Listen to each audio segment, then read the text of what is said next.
Okay guys, this is probably going to be hopefully a quick video. I'm going to try to make my videos a little shorter and to the point for this project. Number one, y'all don't like when I talk. Fine, fair enough. Number two, I don't have enough time to make videos, but I still want to make videos. So what I'm going to do is really try to do a lot of time lapse, just setting the camera down, just letting it run while I work. I'm not going to explain a whole lot, and I'll try to go back and explain stuff during some of the video. But that being said, the last video I posted should have clued you in on what's to come. That's right, second LS swap for the channel is underway. Well, I guess third if you technically count the swap from Carter, whatever, doesn't matter, I lost count. What you have here is a 2012 6-liter, I believe that's L96.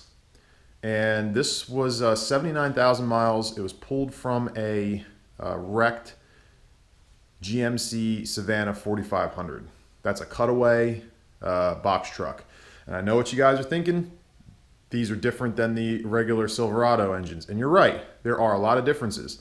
Most of them, though, have nothing to do with my swap. So there was a lot of van-specific parts. For instance, the dipsticks were about 30 feet long because of the way this sits underneath the cab of the cutaway.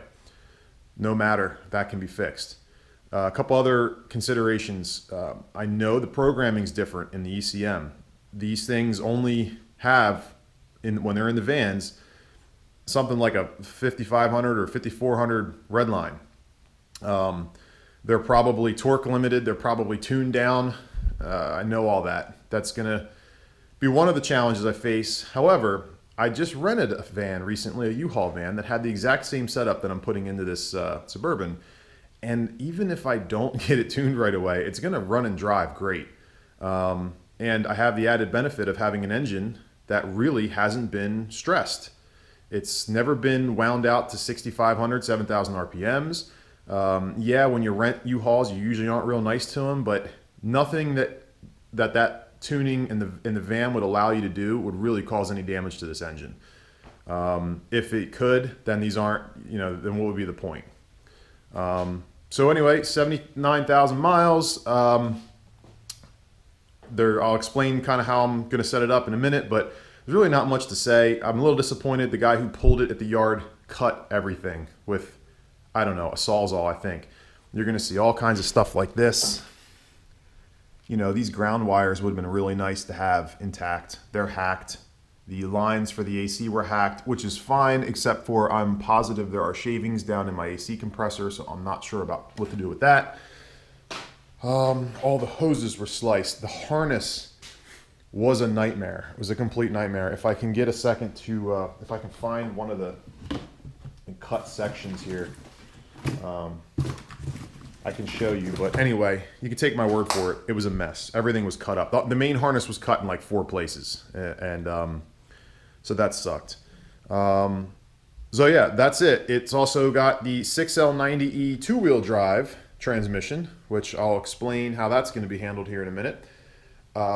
It's clean. I don't really know. The only thing I'm struggling with on this is what to do with the torque converter. I may switch to I believe it's the 2010 Camaro ZL1 torque converter, supposedly a couple hundred RPM higher flash, and I don't exactly know if the torque converter in this is different than the one in the Silverados because of the van. That's the only other thing I'm not sure about, but otherwise this thing's good to go. There's not a whole lot to say about that. All right, how we're going to do this. So this is my recipe for swapping this engine into the 88 Suburban. Where to start? Okay, so you'll see there is a harness laying on top of that, on top of the engine.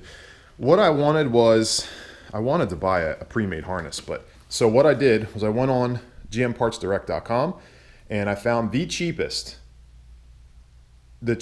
engine harness I could find for the 2012 model year, and that happened to be the 2012 Chevy Tahoe 4-wheel drive. So that's what this is. It was, oh boy, it was 150 bucks, I think.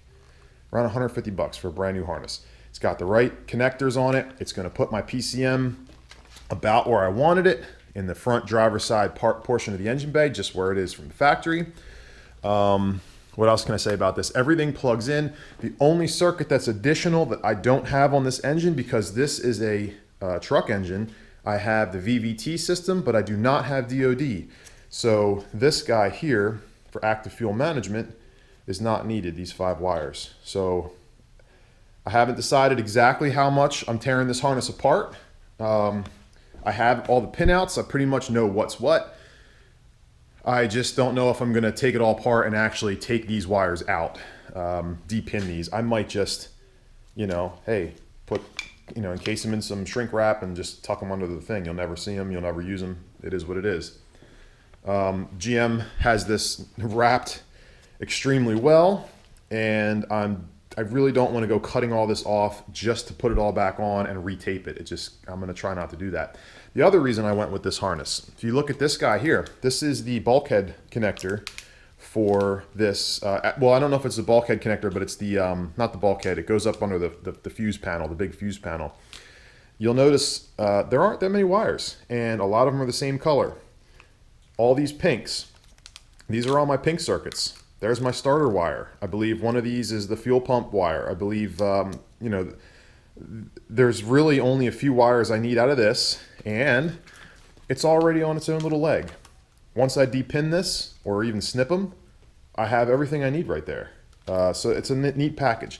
This plug here is one of the body connectors. This is going to go away. This guy here, I can't remember, but this one also might be not used. I'm not 100% sure. Some of the wires in there I might need for both of these guys. I think maybe the pedal I might need for the pedal. Alternator is a little weird. The Tahoe uses the 2-wire small little rectangular plug, and then the truck came with this 4-wire deal here. I do have the plug that goes in there, and I know that most of the guys just run them. They figure out, I think there's a resistor, you plug them in, they just charge same voltage all the time. That's what I'm going to do, keep it simple. What else can I say? I'm leaving it drive-by-wire. That's a new one for me. I'm leaving the truck water pump on. I know you can get the Camaro water pump and the hose comes out here, but then you got to move this idler and yada, yada, yada. I don't really care if the hose goes across the engine bay. It doesn't matter to me. I did have to replace one coil as it was broken off. Again, this guy took it out with meat cleavers and broke one of the coils, so I had to replace that. Other than that, though, we're good to go. These are going away. I'll show you what's replacing them in a minute. The other change, the truck harness came with extra wires in the TCM plug. I'm not able to get a straight answer on what those wires are, but I believe they're all CAN bus related. And also there's no, there was something else that came out of here. Might have been, I'm not sure. There was something else that came out of here, but it was weird because it just went out about 2 feet and then came back in a loop. So I'm going to basically make this plug match what came off of the original ECM though, because it ran. Basically just going to mimic it. All right, so we covered the trans, we covered what we got with the engine. Let's see. All right, let's start with the exhaust. So I went with Speed Engineering long tube stainless headers. These are a proven combination. They look fantastic. I think they're going to fit good, even though they say they're only for 2-wheel drive trucks. Plenty of guys that are 4-wheel drive have been running them.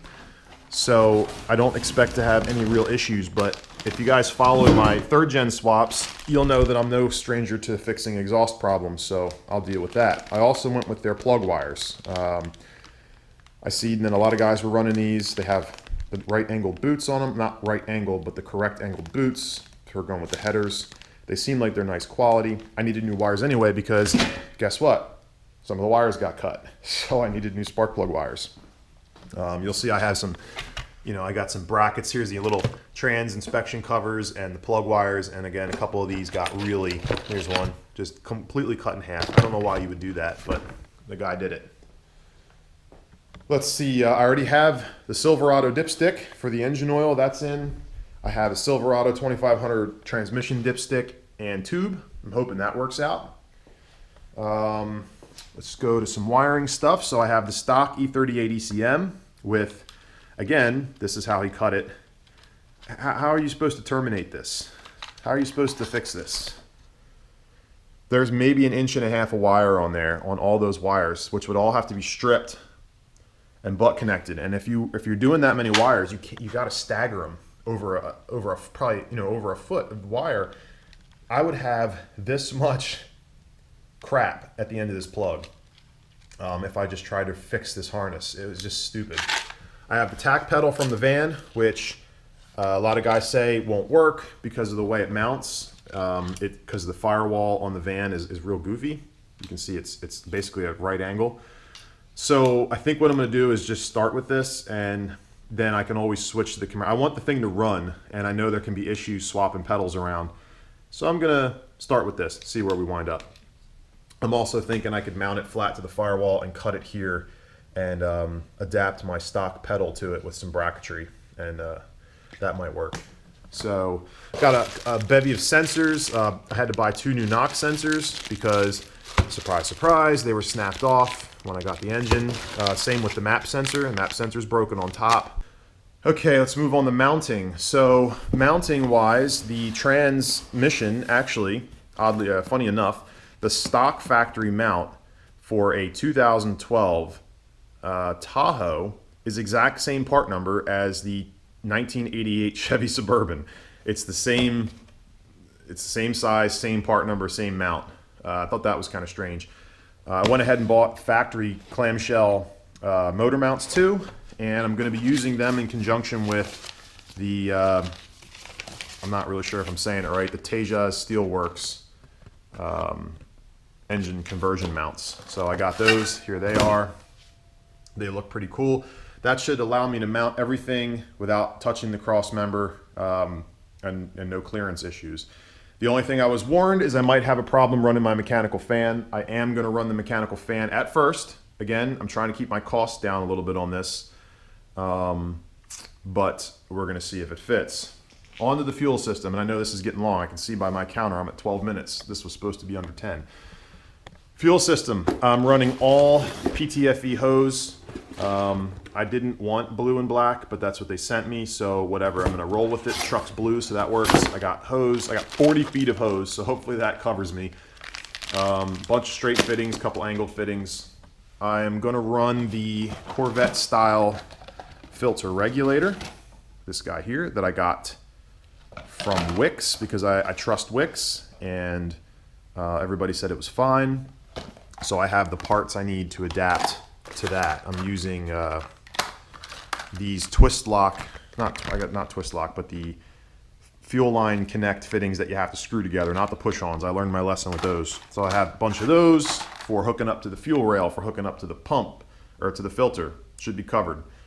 But what else? Fuel pump. I'm using a GM, again, going against the grain here with my last build. I got a GM EP381 stock replacement pump. That should give me everything I need to run this guy. So that's about it. Transfer case, I'm running a NP208 out of a square body truck that had a Turbo Hydromatic 400 trans.